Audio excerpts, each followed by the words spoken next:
Well, Mr. Victor Baribote is still with us here in the studio, and we're discussing the impending ban by FIFA on Nigeria's football, and we're trying to see what exactly is the way out. Let's quickly address that particular question. You have said initially that this threat is an empty one. The FIFA, you know, would have given us 24 hours to resolve the crisis, right? But right now, August 20 is just a few days away. Do you really see this happening, and what can we do to avoid it? You see, FIFA has become a monster to Nigerians. A monster? Yes. How? Once they mention the name, you see, first of all, I have to commend the present sports minister. In the past, once they mention FIFA, they will just upturn. You see, Nigeria is a creation of law. And if you turn back to disrespect those laws that have given us platform, the Nigerian Football Federation is a law that have created the NFF for them to operate. So if the same people that is guided or the laws have provided a platform for you to operate, you turn back to disrespect those laws. Before the World Cup, Supreme Court in Switzerland ruled that the Peru captain that he should be allowed to play. The Court of Arbitration stopped him from playing, and Supreme Court ruled, and FIFA respected that. So if Supreme Court of Nigeria have ruled, why will it that we that are carrying that Nigerian passport, and the only thing that keeps this place safe from anybody coming to attack this thing is law. And the opposite of law is lawlessness. And when there is lawlessness, there will be an anarchy. Supreme Court have ruled. And what I'm saying, FIFA cannot ban us. Why we are where we are today? If, like George Alwa, I want to ask him just two pertinent questions. If you said, if who comes to the altar of equity must come with clean hands. If you are saying that giveaway election did not follow process that have brought us this far, did you follow the laid down electoral code or electoral guideline to nullify that giveaway election? Because the essence of setting up election appeals committee is to correct the wrong. So did you follow the section 18 of the article 18 of the electoral guideline of NFF, article 12 of the electoral code, and that of FIFA standard electoral code to nullify giveaway election before conducting that one? And the FIFA electoral standard code said, for you to conduct an election, the electoral committee must be appointed or elected on the floor of the Congress, extraordinary Congress. 6 months before the election. Did you do that to conduct Amaju election? It would seem that right now you are saying that FIFA cannot ban us. FIFA has threatened to ban us before. Yes. It was one of the reasons why Mr. Giwa withdrew his case from the Jos High Court. Isn't that right? No, because the president has at that time intervened, and nobody on earth here that the president of your country will give you that respect to call you, go and do this that we disrespect. So why is he back in court then? Yes, after withdrawing the case, there was a window for the Amaju-led board to would have resolved this matter within a year plus. But the Amaju group believe that Giwa is nobody.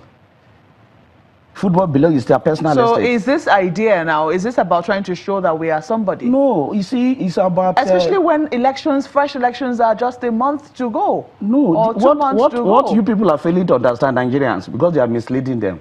In the eye of the law, Amaju board does not exist. One of the orders of the court in 2004 was that for disobeying the orders of this court to go and organize that election, I nullified that election and set it aside. So what kept them in office was that they also ran to the Court of Appeal. And when once, of course, you have window of appeal. Once you enter an appeal, it is taken that they step down the judgment of the lower court. That was what kept him in office. If Giwa would respect the Court of Appeal judgment and decide to be calm, why will Amaju not respect the Supreme Court judgment? And so, okay, we are talking about Giwa. If Amaju loved this country so much, why not say, okay, for the sake of peace, look, Giwa, come and take over. But you see, peace... For how long? For 1 month? No, because Giwa was elected, you have to serve his tenure. Let me tell you, you cannot get peace without justice. Peace goes with justice. So Amaju, in the eye of the law, you've been there illegally. The laws of this land, that work makes you and I own property, and nobody can interfere. So will you not turn around? Why I'm saying that FIFA cannot... Are there conclusive judgments to that effect from Nigerian courts? The Supreme Court have ruled, and I said... That you should go back to the lower court. The Supreme Court said, I affirm the orders of the lower court nullifying your election, saying that Giwa should be in office, why the case will be decided on its merit. Those are the orders of the Supreme Court. Now, the matter have traveled to the Supreme Court and back. It has life of its own. It's a judgment of Supreme Court, no longer the judgment of the lower court. That Giwa should be in office operating. While your election is of no effect in the eye of the law, you don't exist as a body.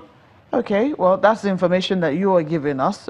We don't have the Supreme Court judgment to that effect. It is unfortunate. Let's quickly go to Lagos now for what Mr. Aluo has to say.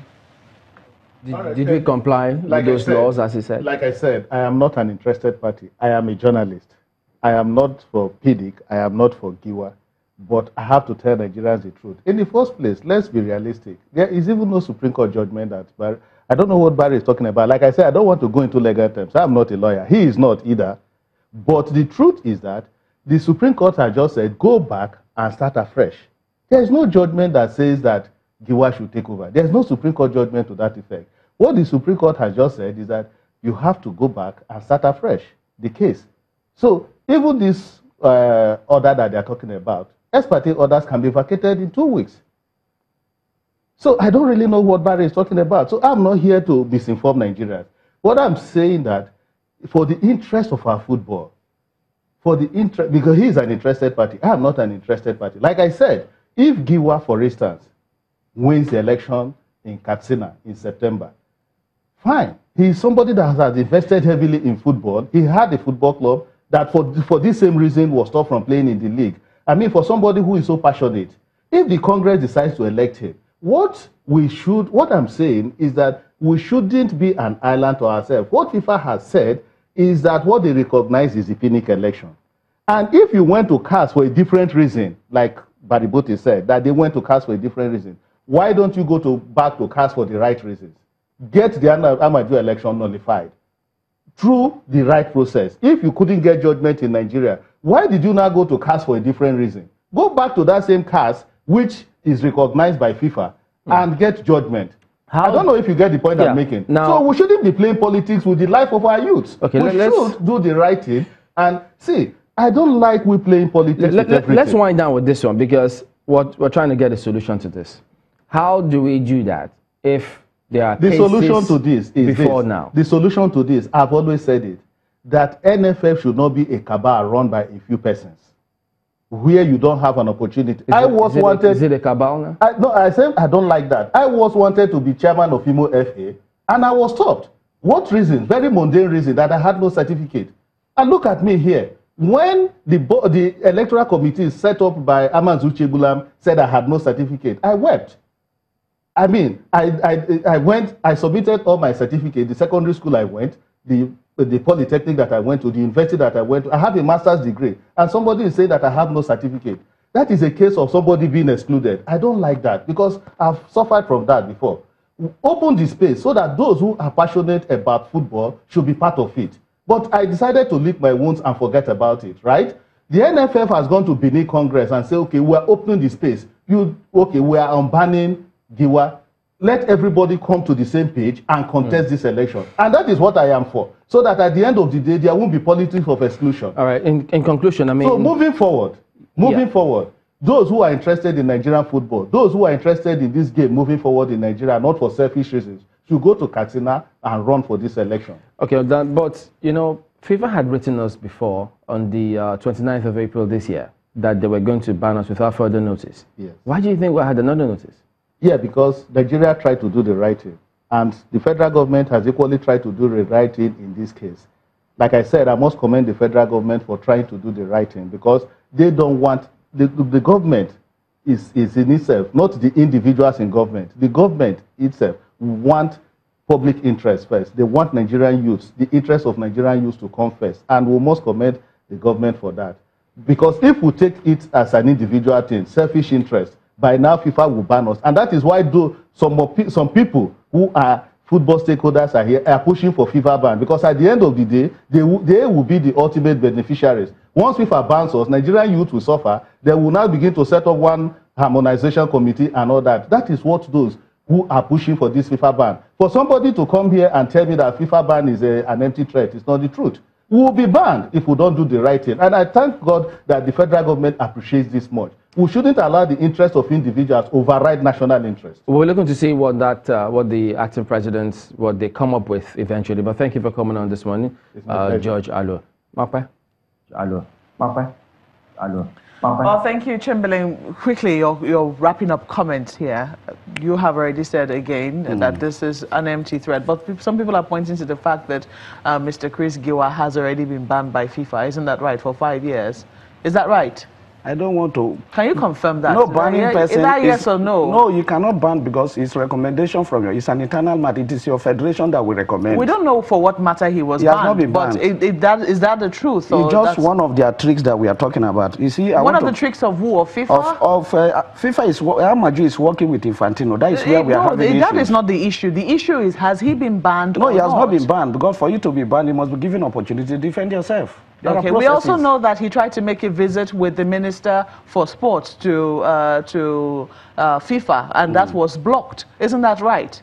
No, that is personal because, one, I want to also correct one impression. I'm not an interested... No, just a moment. These are impressions that are out there. I'm reading to you what I'm seeing here on Twitter. These are what people are asking me to ask you. Okay. Is it not true that he tried to make a visit with the Minister of Sports, Mr. Solomon Dalong, and that move was blocked? Is that right? I cannot say that because that is giver personal. It's not... That was from a statement released by Tony Bitoye. That is Tony Bitoye. He is the media office of the Amaju. He put up the pictures there of the statement that was released by FIFA. I cannot speak for this. If you talk about Chief Baribote, I will tell you this is what I've done. Like I said, I wrote to FIFA and FIFA rejected. You see, George Alwa is now trying to insinuate. One, George Alwa is an interested party. He's a writer. He's supposed to be the mouthpiece of the masses rather than giving them wrong information. He has been misleading them. I did not contest the election under Giwa board. I've been cheated as a member or the chairman of Nigerian Prayer. I hate injustice. Let us do things right. In all, if they have used the Electoral Appeals Committee to nullify Giwa election before conducting another one, if they don't believe that they own football, we wouldn't have been where we are. So the first thing, if you must respect your laws, you must also apply them to the other party. They did not do the right thing. George Alwa is the interested party. Those are the people who's been talking about this thing. In the eye of the law, that election in the Congress in Benin does not even hold. The Supreme Court have ruled that they don't exist. So now that the acting president has waded in, what hope do you see? Do you think it will be resolved quickly? Well, I have my fears. If there is any constitutional provision that states that when Supreme Court have ruled in a matter, somebody can set it aside. That is my fear. But if you think the acting president is going to set it aside? No, that is my fear because the best thing they can do is to respect the rule of the law. Rule of law, I mean, because he's a son, a professor of law, will not be the same person. So the only way we can get peace is to respect the laws of the land. Well, we have to thank you then for coming on Sunrise Daily. Mr. Victor Baribote is the former chairman, Nigeria Premier League, and has been speaking to us on this impending ban by FIFA on Nigeria football for the crisis currently going on within the NFF.